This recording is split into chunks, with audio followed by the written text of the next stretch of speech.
जैसा कि हमारे बीच पढ़ा गया, पहला यूहन्ना उसका 2 अध्याय और उसके 21वें पद से लेकर 25वें पद तक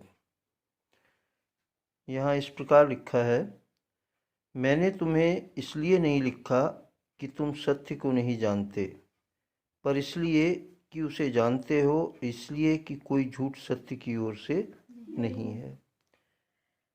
यहाँ प्रभु का वचन यूहन्ना के जरिए हमें ये बताना चाहता है कि जो बार बार ऊपर से लेकर नीचे तक हमने पढ़ा, या हम बार बार अपने जीवन में जब भी किसी भी पत्री को या वचन को पढ़ते हैं, तो उनका कहने का ये मतलब नहीं है कि तुम सत्य को नहीं जानते, पर यह है कि जैसा कि हमने अपने ग्रुप का नाम भी या अपने चैनल का नाम भी मसीह समझते और समझाते रहे रखा है, तो कहने का यही मतलब है इस पद का कि हम सभी जानते हैं, क्योंकि सत्य क्या है, परमपिता परमेश्वर क्या है, प्रभु यीशु मसीह क्या है, पवित्र आत्मा क्या है, ये हम सभी जानते हैं। लेकिन हम में से बहुतेरे ऐसे हैं जो सब कुछ जानते हुए भी नहीं मानते हैं, है ना। तो इन्हीं बातों को दोबारा दोबारा बताने का यही कारण है कि हम अगर जानते हैं सत्य को, तो सत्य को मानने वाले और सत्य पर चलने वाले भी बने।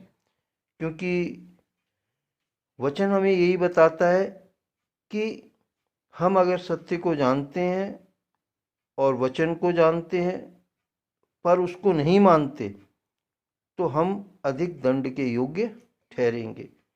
क्योंकि जब प्रभु के वचन के अनुसार सारी जातियों का न्याय होगा, तो ये बात हर एक पर लागू होगी कि हाँ भाई, तुम सत्य को जानते थे लेकिन तुमने सत्य को नहीं माना। तुमने क्या किया? झूठ को माना, झूठ पर चले। तो हमें इन बातों को समझते रहना चाहिए और प्रभु के भय में, जो पवित्र प्रभु का भय है, उसमें चलना चाहिए। 22वें पद में, झूठा कौन है? केवल वह जो यीशु के मसीह होने का इनकार करता है, और मसीह का विरोधी वही है जो पिता का और पुत्र का इनकार। अगर हम देखें तो वचन में एक जगह ये भी लिखा हुआ है कि झूठा कौन है? शैतान है? और झूठ का पिता भी कौन है? शैतान है। ठीक। और झूठ जो कुछ भी हमारे जीवन में अगर कार्य करता है, तो वो परम पिता परमेश्वर की ओर से कार्य नहीं करता, क्योंकि वो सत्य है। सब जानते हैं कि इस सृष्टि को रचने वाला परम पिता परमेश्वर है। वो एक ऐसा पवित्र आत्मा है जिसने संसार को निस्वार्थ रचा और बनाया। लेकिन इसके बावजूद भी बहुतेरे जो हैं उसे नहीं जानते। हम अक्सर देखते हैं कि लोग वाग फल को खाना बहुत अच्छा समझते हैं, किसी भी फल को खाना बहुत अच्छा समझते हैं, चाहे वो आम का फल हो, चाहे वो अमरूद का फल हो, चाहे वो किसी भी चीज का फल हो।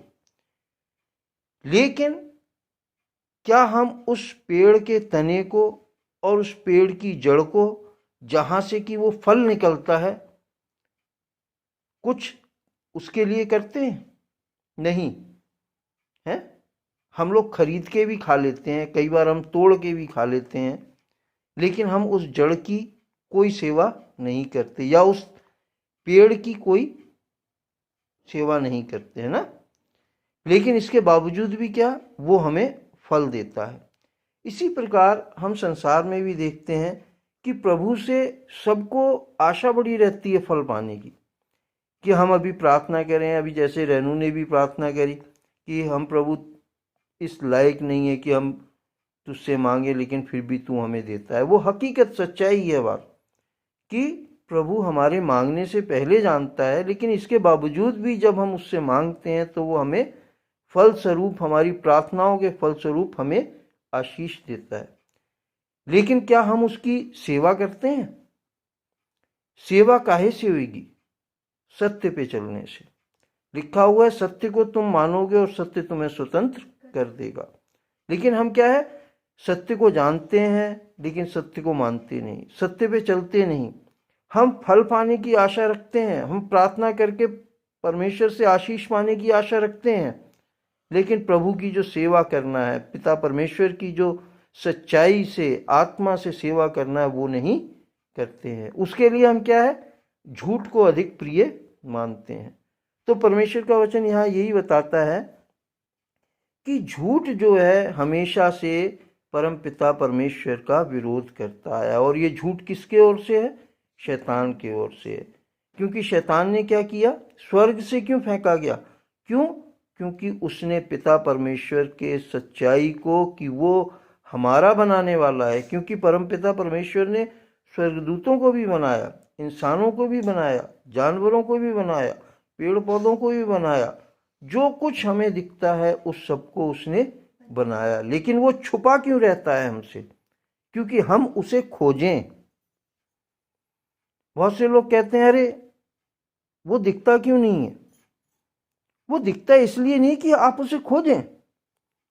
अगर हम उसे खोजना चाहेंगे तो वो हमारे को कहाँ मिलेगा? हमारे मन के अंदर मिलेगा। क्योंकि जब हम कुछ झूठ बोलना चाहते हैं, जब कुछ हम गलत करना चाहते हैं, तो क्या मन में से हमारे धीरे से आवाज आती है, जिसे मैं बार बार समझाता हूं कि ये काम करना गलत है, लेकिन हम फिर भी उस आत्मा की आवाज को रोक देते हैं। यही है कि हम पिता का विरोध करते हैं, हम मसीह का विरोध करते हैं, हम सत्य का विरोध करते हैं, हम पिता का इनकार करते हैं, हम पुत्र का इनकार करते हैं, हम पवित्र आत्मा का भी, सत्य का भी इनकार करते हैं। और यही चीज जो है हमें पिता परमेश्वर का विरोधी, मसीह का विरोधी ठहरा देती है, सत्य का विरोधी ठहरा देती है। तो हमें अपने जीवन में इन चीजों पर भी गौर करना चाहिए। ये नहीं कि हम पिता परमेश्वर से सिर्फ प्रार्थना करके उसका फल पाने की आशा रखें, लेकिन हमें उसकी सेवा और उसके वचन पर चलने के लिए भी अपने मन को लगाना चाहिए कि हम सत्य पर चलें, सत्य को माने, लोगों के प्रति दया करें, हैं, एक दूसरे को समझाएं, कोई गलत रास्ते पे चल रहा उसे बताएं। ये हमारा भी फर्ज बनता है। आगे लिखा हुआ है 23वें पद में, जो कोई पुत्र का इनकार करता है उसके पास पिता भी नहीं, जो पुत्र को मान लेता है उसके पास पिता भी है। जो कुछ 24वें पद में, जो कुछ तुमने आरंभ से सुना है वही तुम में बना रहे। जो तुमने आरंभ से सुना है यदि वह तुम में बना रहे तो तुम भी पुत्र में और पिता में बने रहोगे। अगर हम सत्य को मानेंगे, परमेश्वर को मानेंगे, पिता को मानेंगे, तो पुत्र भी हमारे साथ रहेगा, सत्य का आत्मा, पवित्र आत्मा भी हमारे साथ रहेगा। और जहाँ तक मेरे अपने जीवन का जिसे कहा जाए अनुभव है, उसमें मैंने अपने जीवन में के अनुभव में हमेशा यही देखा है कि अगर हम सत्य को मानते हैं तो बचे रहते हैं। क्योंकि अगर कहीं हमें झूठ बोलना पड़ता है तो कई बार क्या होता है कि उस एक झूठ को छुपाने के लिए हमें 1000 झूठ बोलने पड़ते हैं, 1000 बार हमें झूठ बोलना पड़ता है। तो हमें इस बात का ध्यान रखना चाहिए कि हम सच्चे परमेश्वर पिता को माने, उसकी सेवा में सच्चाई से चलें, आत्मा की आवाज़ सुनते हुए चलें, ताकि पिता भी हम में बना रहे, पुत्र भी हम में बना रहे, और पवित्र आत्मा भी हम में बना रहे, और सत्य भी हमारे जीवन में बना रहे। 25वें पद में, अंतिम पद में, और जिसकी उसने हमसे प्रतिज्ञा की वह अनंत जीवन है। प्रतिज्ञा किस कारण की?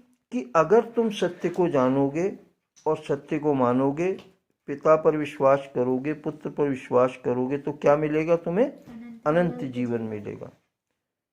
बहुतों को विश्वास नहीं है, उनको ये विश्वास है कि हम पता नहीं मरने के बाद क्या बनेंगे, या पता नहीं हम रहेंगे भी या नहीं रहेंगे। क्यों उनका ये विश्वास क्यों है? क्योंकि उनके पास ना सत्य है, ना वो पिता, सत्य को जानते हैं लेकिन मानते नहीं। पिता को जानते हैं कि परमेश्वर ने इस सृष्टि को रचा है, लेकिन उसको नहीं मानते, वो और दूसरी चीज़ों को मानते हैं, है ना। तो हमें इन सब चीज़ों पर ध्यान करना है और हमें अपने जीवन में उस प्रतिज्ञा का भी ध्यान करना है कि अगर हम सच्चाई से परमपिता परमेश्वर को मानेंगे, उसके वचनों पर चलेंगे, सत्य पर चलेंगे, झूठ से घृणा करेंगे, तो हमें प्रतिज्ञा स्वरूप क्या मिलेगा? अनंत जीवन मिलेगा, जो हमारी इस ही देह को एक आत्मिक स्वरूप में, आत्मिक देह बनाकर परमेश्वर के राज्य में जाने का हमें मौका दिया जाएगा। और वहाँ हम इन आज के दुखों को कभी याद नहीं कर पाएंगे, क्योंकि यीशु मसीह ने कहा कि मैं तुम्हारे सारे आंसुओं को पोंछ डालूंगा, क्योंकि वहाँ फिर ना रोना होगा और ना दांतों का पीसना होगा। लेकिन किनके लिए उसने ये कहा? जो सत्य को जानेंगे, सत्य को मानेंगे, सत्य पे चलेंगे। लेकिन जो झूठ को मानेंगे और झूठ पर चलेंगे और झूठ की प्रतीति करेंगे, उनके लिए क्या कहा? कि मैं उनसे कह दूंगा कि मैं तुम्हें नहीं जानता, और हे कुकर्म करने वालों, तुम कहाँ चले जाओ? मेरे पास से उस अतः गड्ढे में, उस अग्नि कुंड में चले जाओ, जहाँ तुम्हारा दांतों का पीसना और रोना और तड़पना और हमेशा का एक वो ज्वलन और वो आग होगी जो कभी बुझने की नहीं है। तो हमें परमेश्वर पिता के पवित्र भय को समझना चाहिए और सत्य को मानते हुए अपने जीवन में चलना चाहिए। परम पिता परमेश्वर अपने वचन के पढ़े और सुने जाने पर बहुतायत से आशीष दे। प्रभु यीशु मसीह के नाम में आमीन, आमीन, आमीन।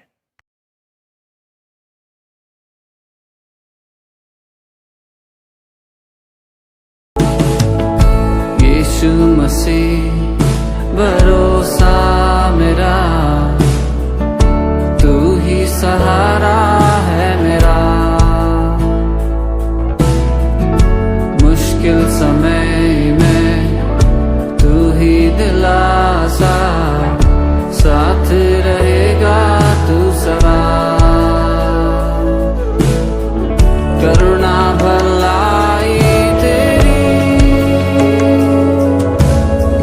सदा रहेगी मुझ पर, तेरी विश्वास योग्यता देखूंगा मैं उम्र भर। मैं हाथ उठाकर गाऊंगा, यीशु तेरा नाम रहे ऊंचा। मैं